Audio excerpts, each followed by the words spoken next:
All right, so one of the things that is fascinating about all yarn work that might not become or might not be obvious for a lot of people is it can be simply undone just by tugging. So we made it, we can undo it.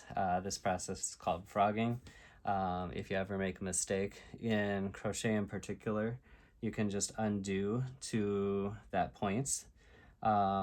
With knitting, you have a little bit more of a process to do to get back to that point where you screwed up. With crochet, you just tug until you get to that point. So say I want to stop here. We're just going to tug it all out until I get to that point. I'm going to start another tutorial anyway, so I'm going to end up pulling it all out of the way anyway. I figured I might as well just show us.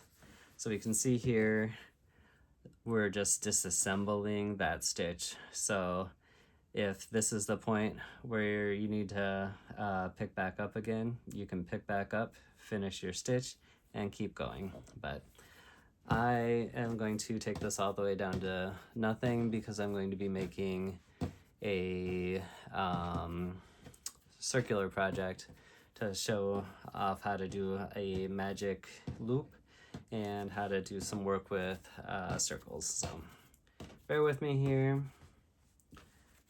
Might speed this up, you never know. I've also done this before where I'm working on another project by undoing a project. So I'm undoing a project and redoing a project at the same time.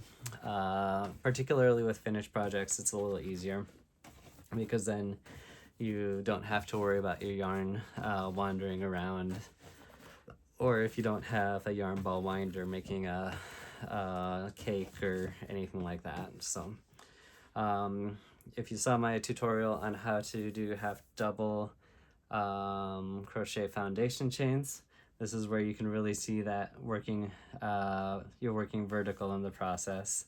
Look at that go compared to horizontal like we did for the rest of it. And then we're back to our slip knot. And the wonder of a slip knot is you just tug it and it comes undone. Great, or super satisfying, right? All right,